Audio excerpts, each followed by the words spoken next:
Sir एक सहज किस्सा आठवला. हां. असाच एक मराठी राजभाषा दिन कुसुम तात्यासाहेबांच्या जन्मदिनानिमित्तचा हं. आणि तो योग आला आम्हाला नाशकात जाऊन.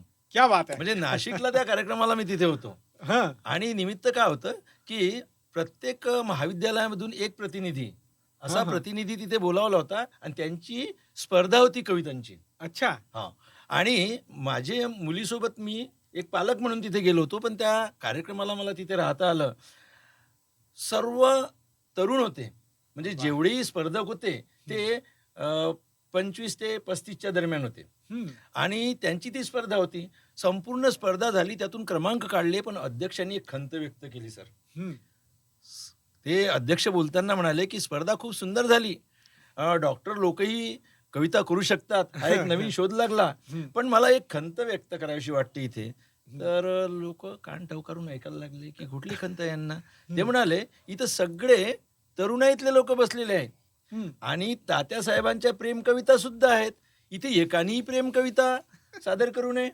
एकालाही सुचलं नाही. हं. सगळ्यांनी अ, नदी, डोंगर, नाले, फुलं, पाखरे अशा कविता सादर केल्या. अरे, एखाद्याने तर प्रेम कविता सादर केला, जी मी ऐकायसाठी आतुर होतो, एकाने सादर केली नाही. मला असं वाटतं सर तुमची साठी उलटली तरी तुम्ही प्रेम कविता नाही सादर करणार, पण निदान प्रेमभंगाची तर कविता सादर करा. आहे एखादी? अ, आत्ता इतक्यात काय झालं, हो. एक तरुणी मी स्माईल दिला आणि ती काका म्हणून निघून गेली. क्या बात है! क्या बात है! मलाही थोडंसं वाटलं, नाही म्हटलं यार, अखरलं हे थोडंसं. आणि मग कविता निर्माण झाली. वाह, वाह! मग फक्त एवढंच, की मला स्वतःला मी काका म्हणणं म्हणजे माझं वय दाखवून देणं आहे ना. मी स्वतःला दादा म्हणून घेतो आता. आणि तर कवी बाकी तसाही काय. संवेदनशील असतो. हां, मग काय. लागलं म्हणायला अ, कुठेतरी. कवितेचं नाव आहे ओ नो. Oh no! हां, म्हणजे मराठी कविता आणि ओ नो. अच्छा, ते उद्गार आलेले आहे उद्गार आहेत ते. मनापासून हां, आलेले ते उद्गार. मनातून वाह, निघालं. वाह, म्हणजे वाह! एकदम असं वाटलं, ओ नो. सांगतो तुम्हाला. अ, राग नजरेतील तुझ्या सौम्य वाटू लागला. तू बघितलंस ना माझ्याकडे, माफ केलंय तुला. राग नजरेतील तुझ्या सौम्य सौम्य वाटू वाटू लागला. लागला. हा खुळा अनुरागही मज रम्य वाटू लागला. वाह! वाह! विसरलो मी बाग बगीचे, विसरलो मी बाग बगीचे, विसरलो माझे मला. बघ तुझ्या घरचाच रस्ता रम्य वाटू लागला. रम्य वाटू लागला. कोडगा झालो म्हणाली, हं.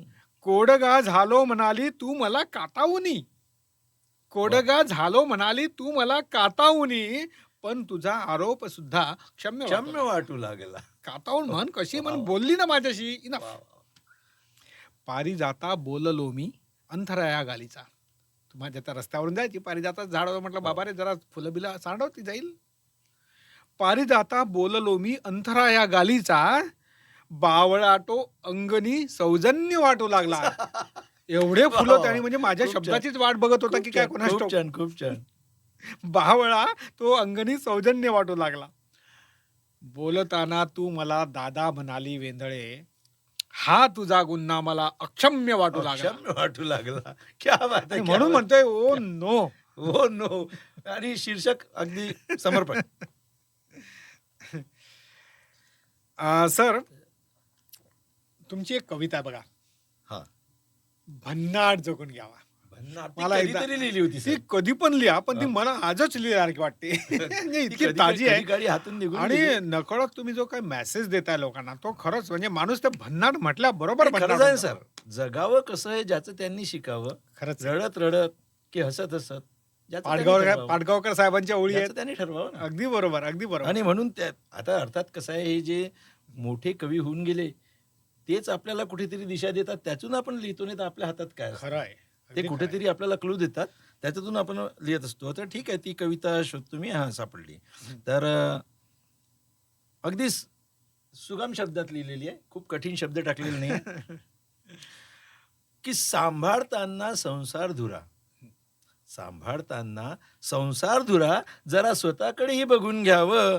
अन कुठे जरा संधी गवसली की मस्त भन्नाट जगून घ्यावं. अरे चिंता से घटे चतुराई सर.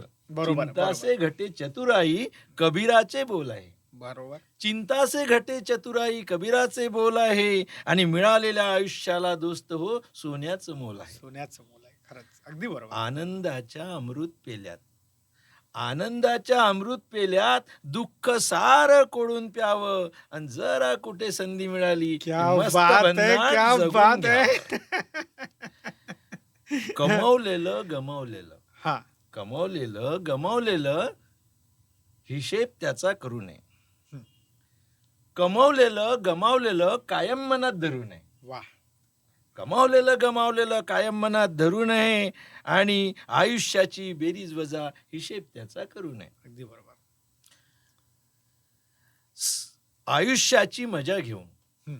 आयुष्याची मजा घेऊन सहज निवृत्त होऊन जावं आणि जरा कुठे संधी मिळाली की मस्त भन्नाट जगून घ्यावं. वा. नाही का? निवृत्त नुसतं नोकरीतूनच होत नाही, हं. आयुष्यातूनही निवृत्त होता आलं पाहिजे. डोंगर दर्या नदी नाले हं. डोंगर दर्या नदी नाले हिरवा निसर्ग साथीला. डोंगर दर्या नदी नाले हिरवा निसर्ग साथीला आणि आपुलकीचा सुगंध येतो आपल्या काळ्या मातीला. वा वा. सगळं काही होतं सर, सुंदर. पण काळ्या मातीचा स्पर्श थोडासा गाडीच्या हून मऊ असतो. दुर्मिळ झालेला आहे. आता तरी दुर्मिळ झालेला आहे, पण तो असावा. डोंगर दर्या नदी नाले हिरवा निसर्ग साथीला आपुलकीचा सुगंध येतो आपल्या काळ्या मातीला. जमिनीशी नातं जोडून अवघं जग फिरून घ्यावं आणि जरा कुठे संधी मिळाली की मस्त भन्नाट जगून घ्यावं. वा. लिहत राहावं, वाचत राहावं. हे सगळ्यात मोठं चांगलं साधन आहे. हो. आपल्या माय मराठीचं देणं आहे की लिहत राहावं, वाचत राहावं हाच मार्ग खरा आहे. खरं. लिहत राहावं, वाचत राहावं हाच मार्ग खरा आहे. आत्मानंदात भिजण्यासाठी साहित्याचा झरा आहे. वा. सुंदर. लिहत राहावं, वाचत राहावं हाच मार्ग खरा आहे आणि आत्मानंदात भिजण्यासाठी हाच मार्ग हा साहित्याचा झरा आहे. स्वानुभवाचं विचाराचं समाजाला देणं द्यावं आणि जर ते जिथे कुठे संधी मिळाली मस्त भन्नाट जगून घ्यावं. मस्त भन्नाट जगून घ्यावं. खूप मस्त. ही कविता मी तुमच्या तोंडून जेव्हा ऐकतो तेव्हा वेगळा फील होतो. वाचताना तो फील येत नाही. आणि जेव्हा तुम्ही म्हणजे त्यात दिसतंय की हा व्यक्ती जो सांगतो तो जगतोय मुळात आणि म्हणून त्या सांगण्याला महत्व येतं. आणि हे सगळं स्वानुभवाचं असतं. खरंय. अगदी कसं खरं आहे, आहे. जे मनात येतं ते तेच कागदावर बोलायचं. उतरतं. अगदी बरोबर. छान.